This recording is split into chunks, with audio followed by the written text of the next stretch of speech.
নমস্কার সবাইকে, সুমনাস ওয়ার্ল্ডে সবাইকে স্বাগত জানিয়ে আজকের ভিডিওটা শুরু করছি। পৌঁছে গিয়েছিলাম 51 সতীপীঠের শেষ সতীপীঠ কঙ্কালীতলায়।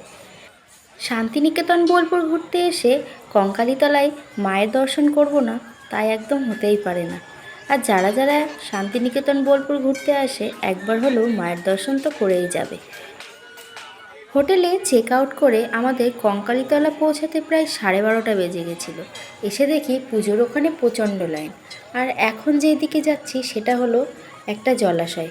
এই জলাশয়ে দেবী সতীর কোমরের অংশ পড়েছিল।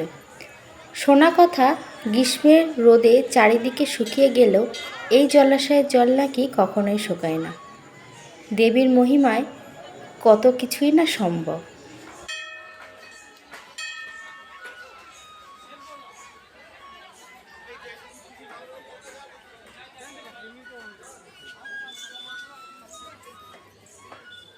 এখন যাচ্ছি মায়ের মূল মন্দিরের দিকে, তবে লাইন দেখে মাথায় হাত। এত লাইন পেরিয়ে মায়ের পুজো দেব কী করে? তাই ভাবলাম সাইড দিয়ে ভিআইপি পাসে যাব।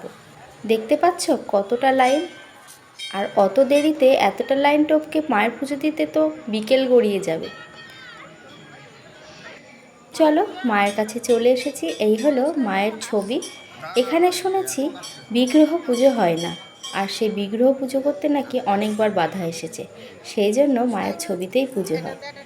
আর এই মায়ের ছবির নিচে আছে একটা বেদি, যার ভেতরে আছে 108টা নরমুণ্ড। শুনেই তো আমার গায়ের কাটা একদম শিরশির করে উঠেছে। তো পুজো শেষ করে প্রসাদ নিয়ে চলে এলাম মন্দিরের বাইরের দিকটা। আর এখানেও দেখো লেখা আছে আই লাভ কঙ্কালীতলা।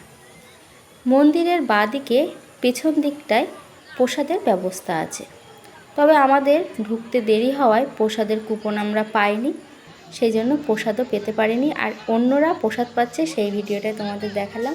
তো আজকের ভিডিওটা কেমন লাগলো অবশ্যই জানিও। দেখা হচ্ছে অন্য একটা ভিডিওতে, ততক্ষণের জন্য টাটা।